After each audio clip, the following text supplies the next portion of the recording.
actually got myself to read my first chapter out loud to my family. I was so terrified of sharing my work that I freaked out and I blanked out. At the stage that I'm at now, I read unedited work online on my TikTok account. It doesn't even faze me. Exposure therapy is one of the best things you can do for yourself as a writer. You're gonna chip away at this fear of people's perceptions of your writing. Then it is going to expand your ability to take in all these opportunities. Hi, my name is Lily. I'm working to publish my debut novel. I'm a developmental editor and I'm a creative online. Someone who has a degree in psychology, I find that there is a lot of psychology behind why we write, how we write, and our mindset behind it. I want to talk about how I got from being terrified to share my writing to my family versus sharing my unedited work online to strangers and being completely fine with that. I do have a degree, but I'm not a licensed therapist.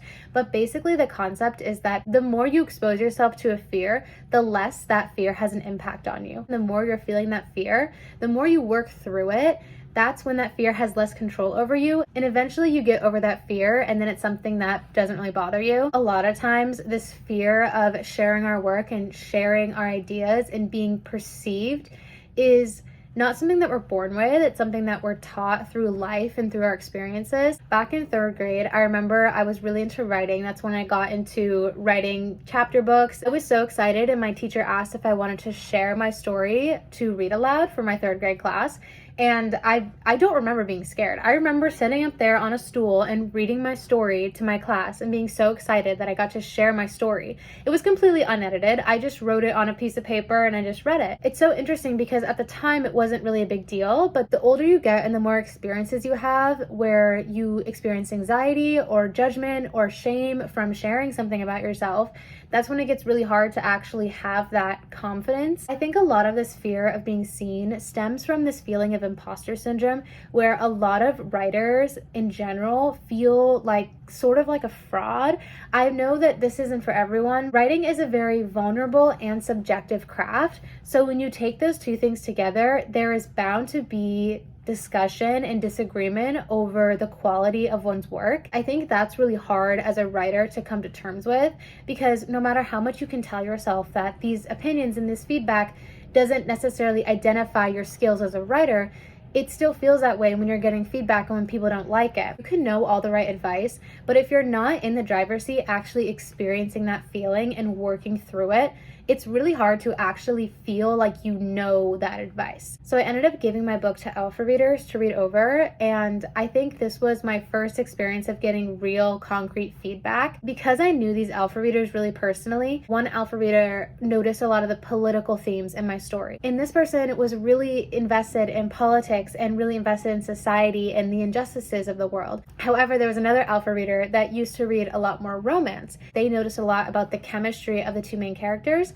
and how they had a really good progression of a slow burn. Because one alpha reader didn't talk about the romance in the slow burn, it doesn't mean that they didn't notice it or they thought it was bad. A lot of it was because they just don't resonate with that. And then I had another alpha reader that was very analytical with my text, and they looked at a lot of plot holes and a lot of plot elements, and also their demographic. They're an older man, so they might not resonate with a YA female lead romance. That experience helped me see that feedback and opinions are a lot more subjective based on someone's own personal lived experiences and their already preset beliefs about the world. In this time period, I also decided to be a developmental editor and work towards this career. And I started taking a developmental editing course of fiction on the EFA website, the Editorials Freelancers Association. The more I learned about the craft of writing, the more I was interested in how to get better. I started looking at my manuscript as an editor instead of the writer, and that shift really helped me become less attached to my story.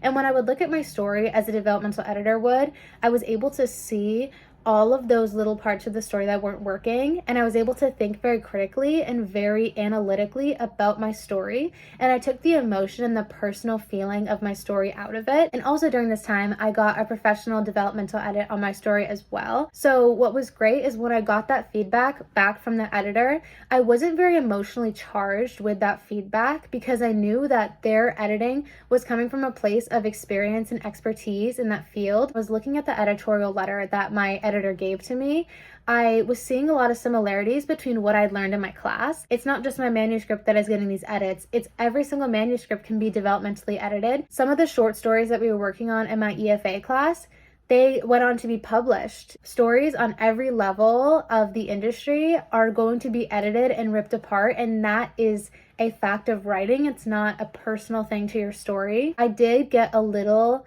anxious just because when you're first getting feedback, it can be very jarring because you don't know exactly how to deal with that. Every time I was pushing back at this fear and feeling that anxiety, I would let myself sit with it and then be like, okay, this is a feeling, and then I can move on. At this point, I'm preparing for beta readers, and I have a friend that was interning in publishing. She had a little experience working with literary agents, and I was really interested because she was like, oh, I'd love to take a look at your work. This friend is very honest in a very upfront way, where she wouldn't sugarcoat something for me. I knew that that sort of feedback was going to be extremely helpful. So she ended up reading the first chapter of my manuscript that I sent off to beta readers. I remember she immediately was like pointing off all these things about this could be changed, that could be cut.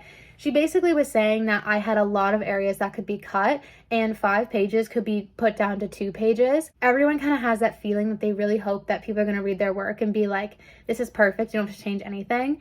But in reality, that's not actually what we want. I think in theory, it would be lovely for everyone to just say your work is amazing, but in reality, we have so much to learn and so much to grow that when she gave me that feedback at first, it definitely was like a bit hard to hear because we are so personally close to our story. But the more I thought about her feedback, the more I realized she's completely right. And she was even comparing it to a manuscript that she was working on in publishing, where this manuscript was working with a literary agent, and it was in the process of being edited, and it still had similar issues to my manuscript. When you get feedback, it's such a fast growth in your story, where I remember when I first handed it to her, I was really excited because I felt like it was really good. And when I read it back over after her feedback, I immediately saw what she was talking about. I wouldn't have seen that aspect of my story if she didn't point it out. And then honestly, beta readers was like the final boss of like getting feedback. I already made a video about this, about getting feedback from my beta readers, and beta readers are so lovely because they are real opinions. They're allowed to be subjective, just like telling their straight up opinion on characters, on plot points, on the aspects of the story.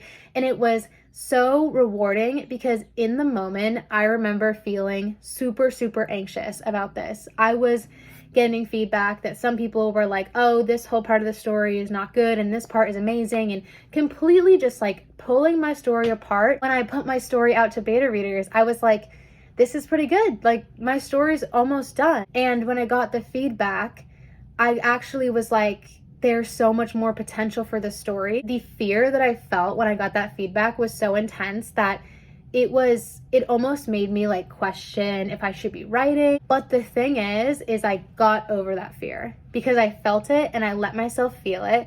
And then I got over it.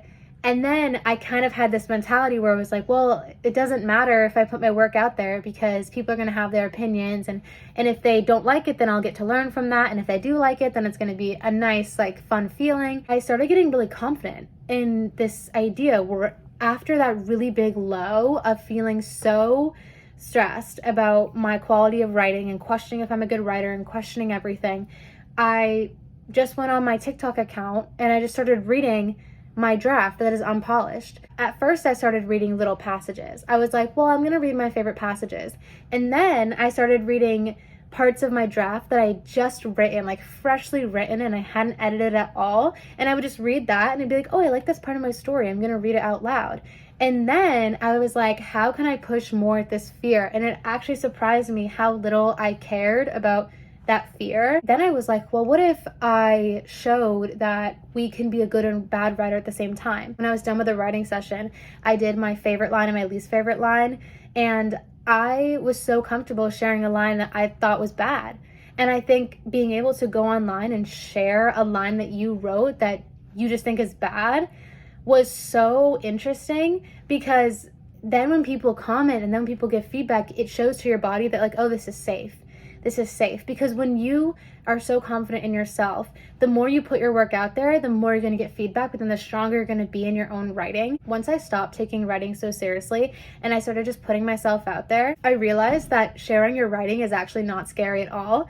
And it's only scary if you hold on really tightly. The more you share your work, the less one single opinion matters. Because if you've only shared your work to one person, their opinion is going to feel like absolute truth. But when you start sharing your work to hundreds of people online and you start just sharing it to whole groups of people and getting feedback from all different people, you're going to start to realize that there's a natural polarization of people's opinions. And the more you see how unique and different every person is going to take your story, it makes it less personal. When you put your story out there, you have a version of your story that you resonate with, but everyone is co-creating with your story. So when they see your story and they read it, they're going to interpret the text differently based on their own lived experiences, their own beliefs, their own desires, their own fears. And that's why so many people have different interpretations and different opinions about art. And the more you remove yourself from your writing and you see it as almost like a puzzle that you can work around and then work with people on and then work with other people, and you're removing your self-worth and your own identity from your work. Obviously, I haven't published my work yet. It's not free to the internet to have any opinion they want. And I know that that's going to be really hard. But because I have pushed back at that fear, because I had exposure therapy against my fear of being seen, against this feedback fear, I am now feeling a lot more confident in the ability to publish my work and just put it out there,